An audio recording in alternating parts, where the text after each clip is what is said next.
Hello friends, welcome to my channel united tutorial. चलिए शुरू करते हैं आज का हमारा ट्यूटोरियल। इनसाइड द एटम, यह चैप्टर हमारा चालू। हमने लास्ट ट्यूटोरियल में क्या देखा था? हमने देखा था बोर्स का एटॉमिक मॉडल। उसके बाद हमने एटॉमिक स्ट्रक्चर देखा, उसमें हमने न्यूक्लियस के बारे में जानकारी ली। उसके बाद हमने तीन सब एटॉमिक पार्टिकल्स के बारे में देखा। कौन से? प्रोटॉन, न्यूट्रॉन और इलेक्ट्रॉन। और एक इंपॉर्टेंट चीज हमने देखी, वो कौन सी चीज थी? Number of protons is equal to number of electrons is equal to Z. ये बात आपको याद रखनी है। जेड सिंबल से हम किसे डिनोट करते हैं? एटॉमिक नंबर को। और एटॉमिक नंबर मतलब ही क्या होता है? नंबर ऑफ प्रोटॉन्स या फिर नंबर ऑफ इलेक्ट्रॉन्स, जो कि एक दूसरे के बराबर होते हैं और इसीलिए हमारा एटम इलेक्ट्रिकली न्यूट्रल होता है। तो ये सारी चीजें हमने लास्ट ट्यूटोरियल में देखी थी। तो चलिए आगे बढ़ते। The mass of an electron being negligible, therefore the mass of an atom is mainly due to the protons and neutrons in its nucleus। क्या बोला है यहाँ पे? जो मास है एटम का, वो किसकी वजह से है? सिर्फ प्रोटॉन्स और न्यूट्रॉन्स की वजह से, इलेक्ट्रॉन्स की वजह से नहीं। क्योंकि इलेक्ट्रॉन का मास हम निग्लिजिबल बोल सकते हैं। हमने लास्ट ट्यूटोरियल में देखा था कि प्रोटॉन के मास से इलेक्ट्रॉन का जो मास है वो लगभग 1800 पट छोटा है। या फिर हम बोल सकते हैं हाइड्रोजन एटम का जो मास है उससे इलेक्ट्रॉन का मास 1800 पट छोटा है। इसीलिए हम इलेक्ट्रॉन के मास को निग्लिजिबल कंसीडर करते, नगण्य कंसीडर करते, हम उसे गिनते ही नहीं। तो फिर एटम का मास किसकी वजह से आएगा? दो सब एटॉमिक पार्टिकल्स की वजह से, प्रोटॉन्स और न्यूट्रॉन, जो कि कहां पे होते हैं? न्यूक्लियस में होते हैं एटम के। और न्यूक्लियस कहां पे होता है? सेंटर पे। इसलिए हम बोलते हैं कि जो एटम का मास है वो सेंटर पे कॉन्सेंट्रेटेड है, न्यूक्लियस में ही सारा का सारा मास कॉन्सेंट्रेटेड है। और किसकी वजह से? न्यूक्लियॉन्स की वजह से। प्रोटॉन और न्यूट्रॉन्स दोनों क्या है? न्यूक्लियॉन्स है। तो प्रोटॉन और न्यूट्रॉन्स की मास की वजह से एटम का मास होता है, ऐसा हम बोलेंगे।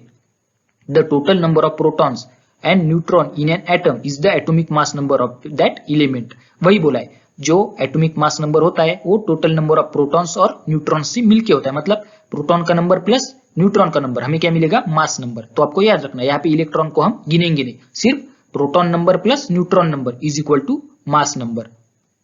The mass number is denoted by symbol A. और एक बात आपको याद रखनी है कि जो मास नंबर होता है वो ए सिंबल से हम डिनोट करते हैं। कौन से सिंबल से? ये।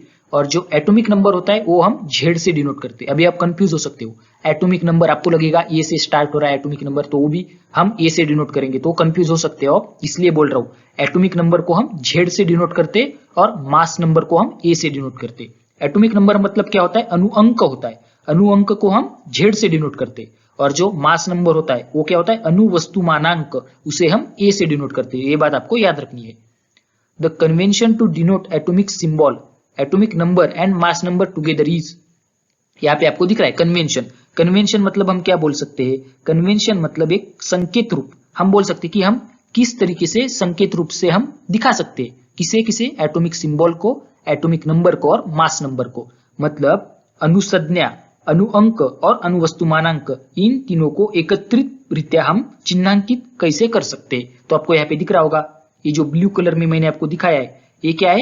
इस तरीके से हम उसे दिखा सकते हैं। सिंबल, उसके पीछे ऊपर की साइड में आएगा ये, नीचे आएगा जेड। ये मतलब क्या है? हमारा मास नंबर। और जेड मतलब एटॉमिक नंबर। चलिए आपको एग्जांपल देके बताता हूँ। यहाँ पे आपको दिख रहा होगा, ये एग्जांपल कार्बन का। आपको पता है कार्बन में प्रोटॉन कितने होते हैं? 6। यानी हम बोल सकते हैं इलेक्ट्रॉन भी कितने होते हैं? 6 होते हैं। तो उसका एटॉमिक नंबर कितना है? 6, जो कि हम जेड से डिनोट करेंगे। तो कार्बन जो है उसका सिंबल है सी।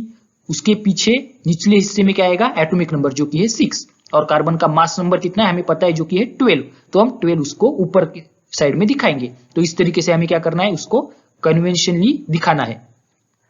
Atomic number of carbon 6। देखिए एटॉमिक नंबर, इससे हमें क्या पता चल रहा है? इस सिंबल से एटॉमिक नंबर कितना है कार्बन का? 6 है। यानी एटॉमिक नंबर मतलब ही प्रोटॉन नंबर, या फिर हम बोल सकते हैं इलेक्ट्रॉन नंबर, क्योंकि प्रोटॉन और इलेक्ट्रॉन का नंबर इक्वल होता है एटम में। तो यहाँ पे 6। Mass number of carbon 12। सीधी सी बात है, ए की जगह 12 लिखा है हमने, ये मतलब मास नंबर है। तो मास नंबर कितना आएगा कार्बन का? 12 आएगा। Number of neutrons of nucleus of carbon is equal to 12 minus 6 is equal to 6। अभी न्यूट्रॉन का नंबर किस तरीके से निकाला, ये इंपॉर्टेंट है। यहाँ पे देखिए, हमें पता है कि proton number plus neutron number is equal to mass number. Proton number मतलब ही क्या होता है? Atomic number. तो हम क्या बोल सकते हैं सीधा सीधा? Atomic number plus neutron number is equal to mass number. Neutron का जो नंबर होता है वो प्लस एटॉमिक नंबर, दोनों को मिला के हमें मिलेगा मास नंबर। यहाँ पे हमारे पास क्या है? एटॉमिक नंबर है जो कि है 6, यानी प्रोटॉन का नंबर 6 है, और मास नंबर है जो कि है 12। लेकिन हमारे पास न्यूट्रॉन का नंबर नहीं है, मतलब हमें निकालना है। तो हम किस तरीके से निकाल सकते हैं, हम फार्मूला में रखेंगे proton number plus neutron number is equal to mass number. तो आप देखिए न्यूट्रॉन नंबर निकालना है तो हमें क्या करना पड़ेगा, मास नंबर से प्रोटॉन नंबर को सब्ट्रैक्ट करना पड़ेगा। तो मास नंबर है हमारा प्लस 12 और जो एटॉमिक नंबर यानी प्रोटॉन नंबर है 6, तो हम 12 माइनस 6 करेंगे तो हमें न्यूट्रॉन का नंबर 6 मिल जाएगा। मुझे नहीं लगता कि आपको अच्छी से समझ में आ गया होगा, तो चलिए मैं आपको एक एग्जांपल देके बताता हूँ। The symbol used for oxygen is O. There are 8 protons and 8 neutrons in its nucleus. From this, determine the atomic number Z and mass number A of oxygen and arrange these in a conventional symbol. हमें क्या बोला है कि oxygen का symbol है O, हमें पता है 8 प्रोटॉन्स है ऑक्सीजन में और 8 न्यूट्रॉन्स है, ये भी हमें बताया गया है। हमें इससे उसका एटॉमिक नंबर यानी Z पता लगाना है और हमें एटॉमिक मास नंबर यानी कैपिटल ए वो भी हमें पता लगाना है। उसके बाद हमें कन्वेंशनल सिंबल के स्वरूप में उसे दिखाना है। तो किस तरीके से हम इसे सॉल्व कर सकते हैं, सीधी सी बात है, नंबर ऑफ प्रोटॉन्स 8 है और नंबर ऑफ प्रोटॉन्स ही क्या होते हैं हमें जेड यानी एटॉमिक नंबर। जेड क्या होता है, एटॉमिक नंबर, जो कि नंबर ऑफ प्रोटॉन्स के बराबर होता है। तो हमें जेड कितना मिला, 8 मिल गया। नंबर ऑफ न्यूट्रॉन्स 8, न्यूट्रॉन्स की संख्या भी हमारे पास 8 है, क्वेश्चन में दिया हुआ है। तो मास नंबर हमें फाइंड करना है, कैपिटल ए हमें निकालना है। हमें पता है मास नंबर का formula proton number plus neutron number, और प्रोटॉन नंबर मतलब ही एटॉमिक नंबर होता है, मतलब हम प्रोटॉन नंबर को किससे दिखा सकते हैं, जेड से दिखा सकते हैं। तो मास नंबर कितना आएगा हमारा, जेड प्लस न्यूट्रॉन नंबर, सीधी सी बात है। तो A is equal to 8 plus 8, mass number है हमारा ए, हम पुट कर रहे हैं वैल्यूज, मास नंबर हमारा ए है कैपिटल ए, प्रोटॉन नंबर यानी एटॉमिक नंबर जो कि जेड वो है 8 और न्यूट्रॉन नंबर भी 8 है। तो कैपिटल ए की वैल्यू कितनी आएगी, 16, 8 प्लस 8 16। तो हमें मिल गया, क्या मिल गया, हमें मास नंबर मिल गया 16। अभी हमें कन्वेंशनल सिंबल में दिखाना है ऑक्सीजन को। हम किस तरीके से दिखा सकते हैं, मैंने अभी आपको कार्बन का एग्जांपल लेके दिखाया था। हमें क्या करना है, सिंबल जो होता है एटम का वो बीच में लिखना है, उसके पिछले साइड में ऊपर के हिस्से में हम क्या लिखेंगे, एटॉमिक मास नंबर लिखेंगे और निचले हिस्से में एटॉमिक नंबर लिखेंगे। तो मास नंबर ऊपर, एटॉमिक नंबर नीचे। तो हम ऑक्सीजन को इस तरीके से डिनोट कर सकते हैं।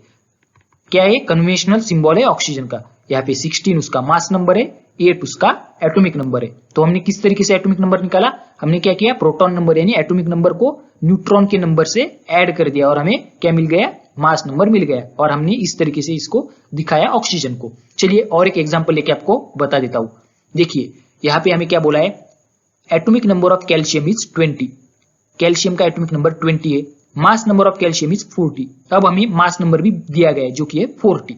हमें क्या फाइंड करना है, नंबर ऑफ न्यूट्रॉन्स, जैसे हमने कार्बन की केस में निकाले थे नंबर ऑफ न्यूट्रॉन्स, तो हमें वही फाइंड करना है। यहाँ पे हमें एटॉमिक नंबर दिया है 20 जो कि हमारा जेड है, एटॉमिक मास नंबर है 40 जो कि हमारा कैपिटल ए है। हमें नंबर ऑफ न्यूट्रॉन्स निकालने, हमें फार्मूला पता है, mass number is equal to atomic number plus number of neutrons. Atomic number को हम प्रोटॉन नंबर भी बोल सकते हैं या फिर इलेक्ट्रॉन नंबर भी बोल सकते हैं, ये तो आपको पता चल ही गया होगा। तो हम यहाँ पे सब्स्टिट्यूट करेंगे वैल्यू, मास नंबर है 40 is equal to atomic number 20 plus number of neutrons हमें फाइंड करने, तो हमें ये इक्वेशन मिल गया। हमें नंबर ऑफ न्यूट्रॉन्स पता नहीं है, तो यहाँ से हम कैसे निकाल सकते हैं, number of neutrons 40 minus 20, simple math है, ये तो आपको पता ही होगा। नंबर ऑफ न्यूट्रॉन्स हमें कितने मिले, 40 माइनस 20 करेंगे तो हमें 20 मिल गए। तो यहाँ पे नंबर ऑफ न्यूट्रॉन्स कितने, 20, किसमें, कैल्शियम के एटम में। तो इस तरीके से आपको प्रॉब्लम आ सकता है। एक ही सिंपल फार्मूला है, वो आपको याद होना चाहिए, mass number is equal to atomic number plus number of neutrons. और एटॉमिक नंबर क्या होता है, प्रोटॉन का नंबर या फिर इलेक्ट्रॉन का नंबर। तो सिंपल है, आशा करता हूं आपको ये समझ में आ गया हो। डिस्ट्रीब्यूशन ऑफ इलेक्ट्रॉन्स, अभी हमें डिस्ट्रीब्यूशन ऑफ इलेक्ट्रॉन्स दिखना है। डिस्ट्रीब्यूशन मतलब हम क्या बोल सकते हैं, इलेक्ट्रॉन का वितरण। अभी इलेक्ट्रॉन का एटम में डिस्ट्रीब्यूशन किस तरीके से, वितरण किस तरीके से हमें देखना है। As per Bohr's atomic model, electron revolve in stable shells, this shells have a definite energy. हमें पता है, हमने बोर का एटॉमिक मॉडल लास्ट ट्यूटोरियल में देखा, तब हमने देखा था कि जो बोर का अनुप्रारूप था एटॉमिक मॉडल का, उसके हिसाब से उसने क्या बोला था कि जो इलेक्ट्रॉन होते वो स्पेसिफिक ऑर्बिट में क्या करते, परिभ्रमण करते, स्पेसिफिक ऑर्बिट में रिवॉल्व करते, और उस ऑर्बिट की क्या होती है, विशिष्ट ऊर्जा होती है, स्पेसिफिक एनर्जी होती है। तो इससे हमें क्या पता चला कि इलेक्ट्रॉन क्या करते, स्पेसिफिक ऑर्बिट में रिवॉल्व करते और उसकी स्पेसिफिक एनर्जी होती है उस ऑर्बिट की। The shell nearest to the nucleus is called the first shell, the next shell is called the second shell. तो सिंपल है, जो सबसे न्यूक्लियस के नजदीक वाली शेल होगी, सबसे पास वाली, उसे हम पहली शेल बोलेंगे, फर्स्ट शेल। उसके जो आगे वाली शेल है वो कौन सी होगी, सेकंड शेल होगी।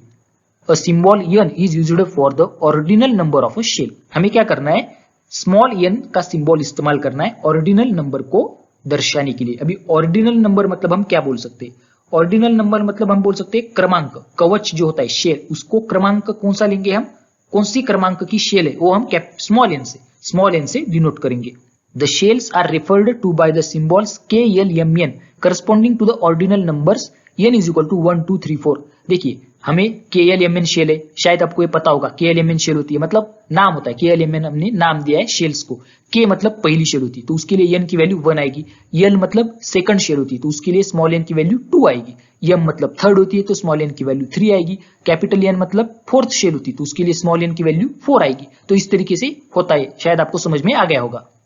The maximum number of electron a shell can contain is obtained by the formula 2n square. ये इंपॉर्टेंट है, ये बात आपको याद रखनी है।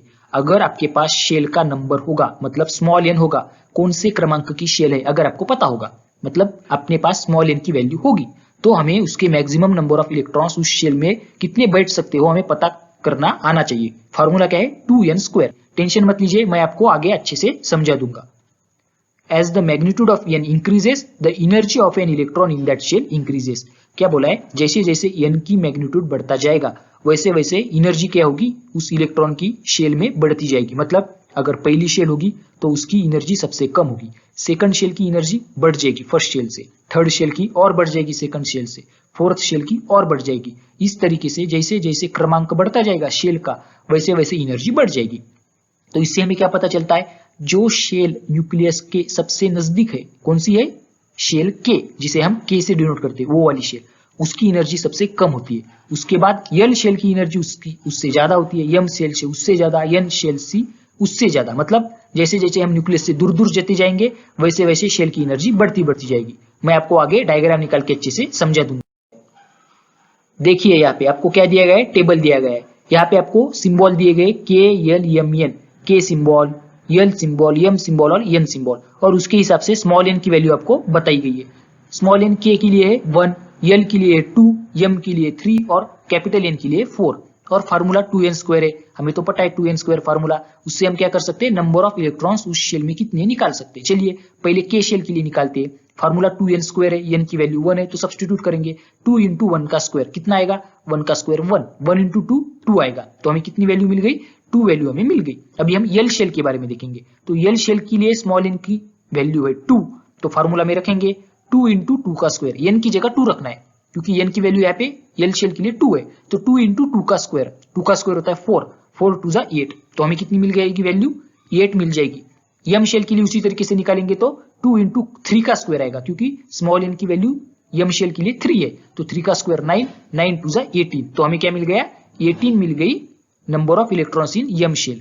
एन शेल के लिए उसी तरीके से बस हमें स्मॉल एन की वैल्यू 4 है तो 2 इंटू 4 का स्क्वायर आ जाएगा, 4 का स्क्वायर होता है 16, 16 इंटू 2 कितना आएगा 32, तो हमें 32 मिल गया number of electrons in the N shell. तो देखिए यहाँ पे सिम फार्मूला से हमने निकाला है, फार्मूला है 2n स्क्वायर। एन मतलब कौन से क्रमांक की शेल है।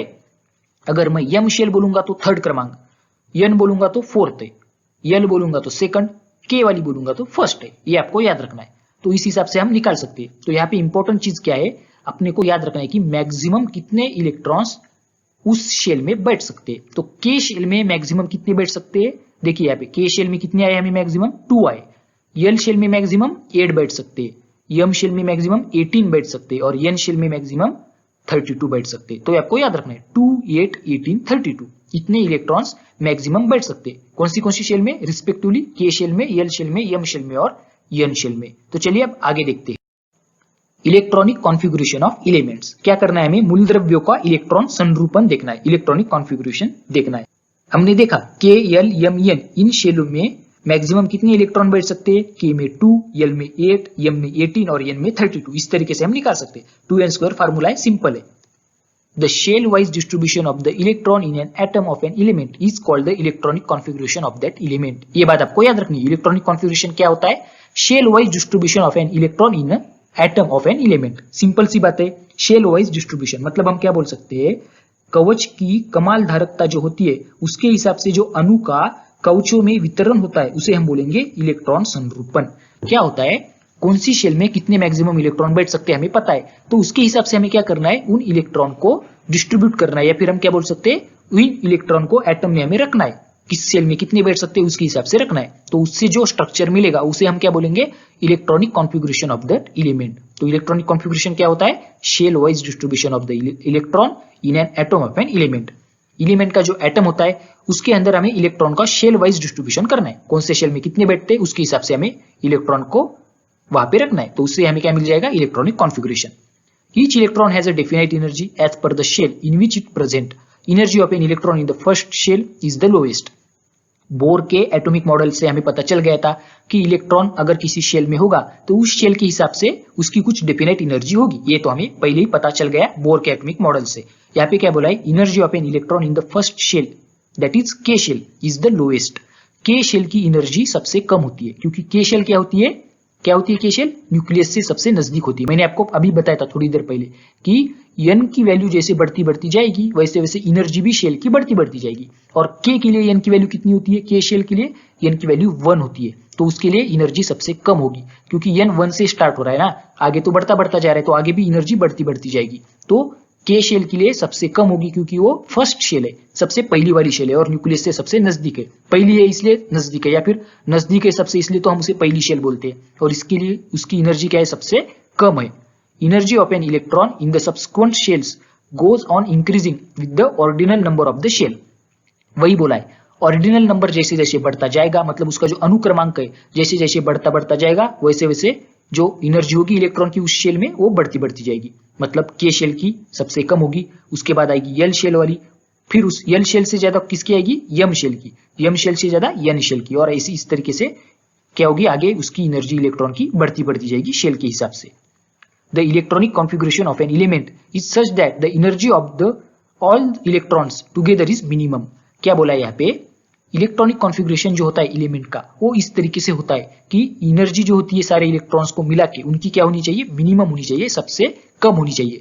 अभी कुछ टेक्स्ट बुक में प्रिंट मिस्टेक हुआ है, यहाँ पे मैक्सिमम बोला है मिनिमम की जगह। आपको याद रखना है यहाँ पे क्या है? Minimum.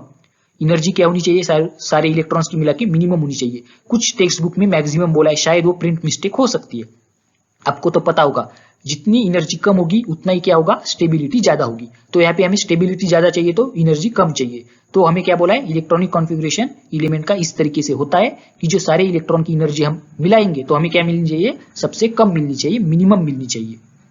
Electrons get a place in the shell in accordance with the maximum capacity of the electron shell in an atom and the increasing order of energy।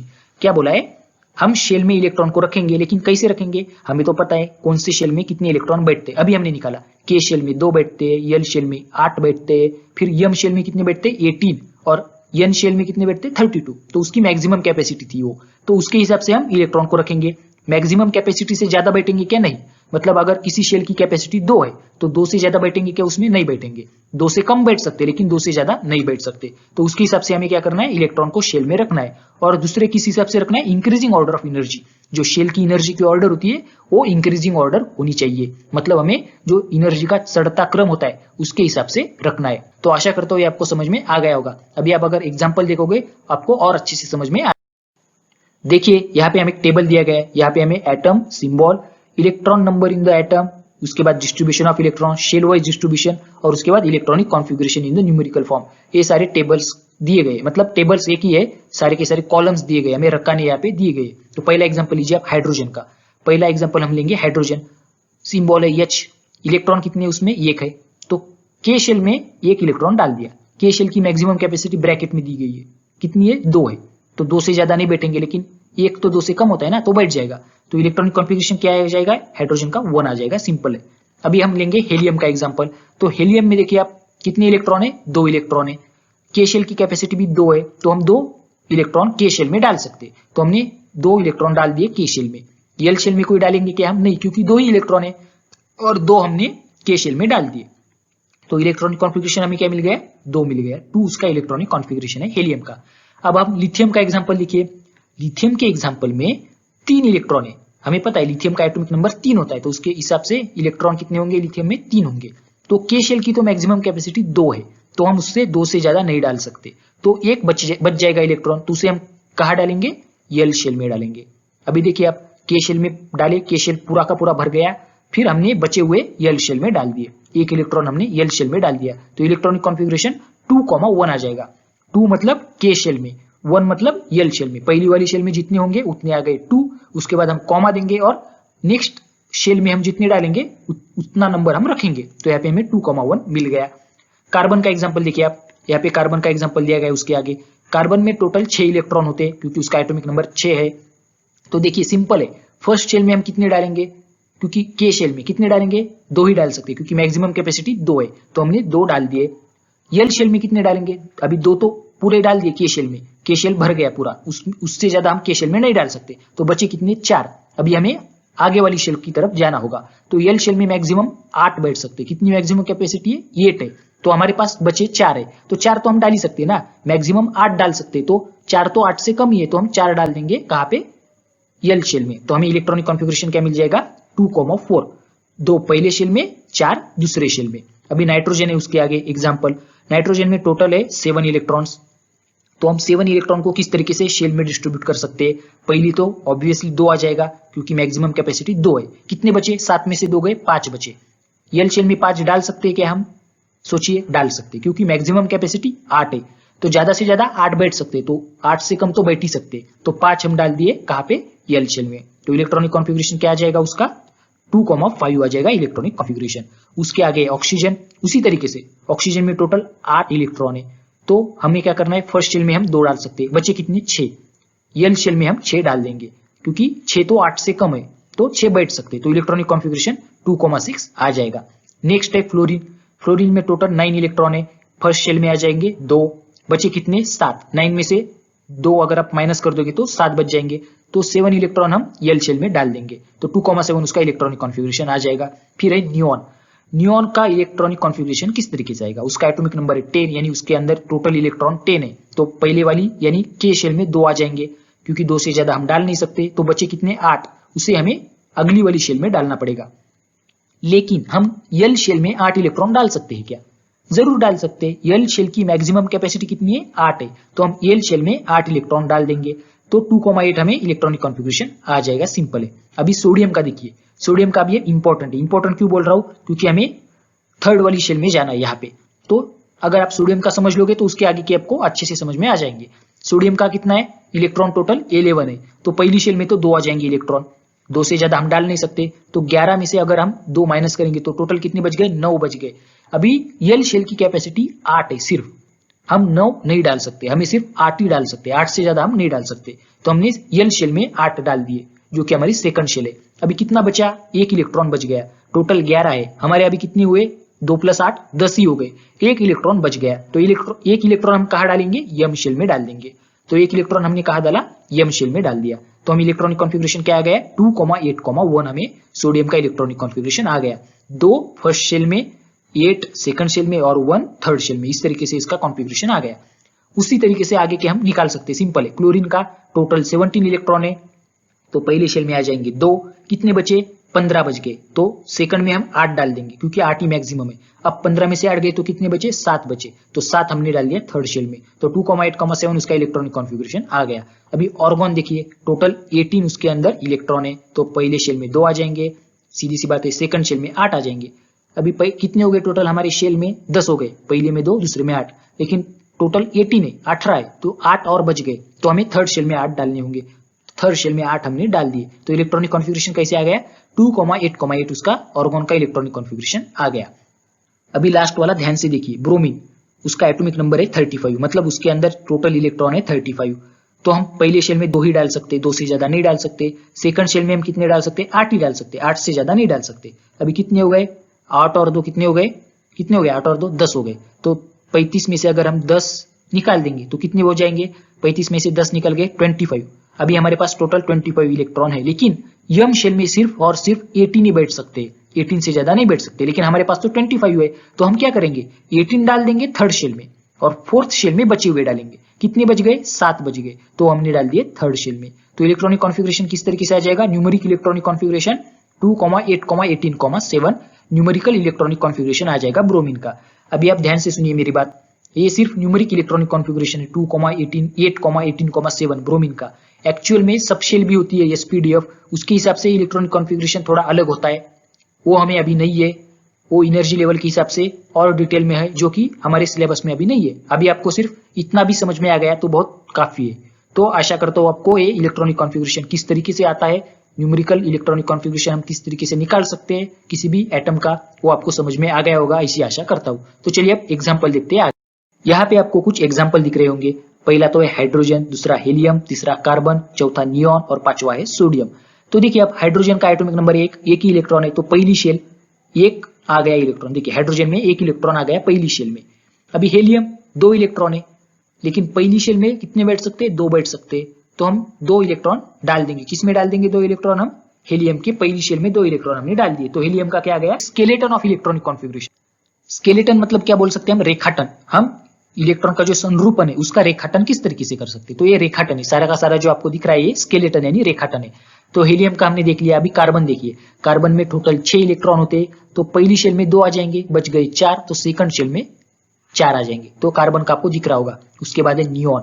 Neon के टोटल कितने हैं? 10 है, तो पहली शेल में 2 आ जाएंगे, सेकंड शेल में 8 आ जाएंगे, क्योंकि मैक्सिमम कैपेसिटी पहली शेल की 2 है तो 2 ही बैठेंगे, लेकिन सेकंड शेल की 8 है तो 8 बैठ सकते। तो टोटल हो गया नियॉन का इलेक्ट्रॉनिक कॉन्फ़िगरेशन। सोडियम का देखिए, सोडियम में टोटल 11 इलेक्ट्रॉन होते, तो पहली शेल में 2 है, सेकंड शेल में कितने होंगे? 8 आएंगे, क्योंकि 8 से ज्यादा बैठ नहीं सकते सेकंड शेल में। अभी एक इलेक्ट्रॉन बच गया, क्योंकि 8 और 2 10 ही हो गए, एक बच गया, तो थर्ड शेल में एक डाल दिया हमने सोडियम का। तो इस तरीके से क्या है? Skeleton of electronic configuration. आशा करता हूं आपको अच्छे से समझ में आ गया होगा। चलिए फिर भी और एक एग्जांपल लेके आपको बताता हूं। कौन सा एग्जांपल लेंगे हम? क्लोरीन का एग्जांपल लेंगे। चलिए ये है क्लोरीन का एग्जांपल। देखिए क्लोरीन का न्यूक्लियस मैंने बना दिया।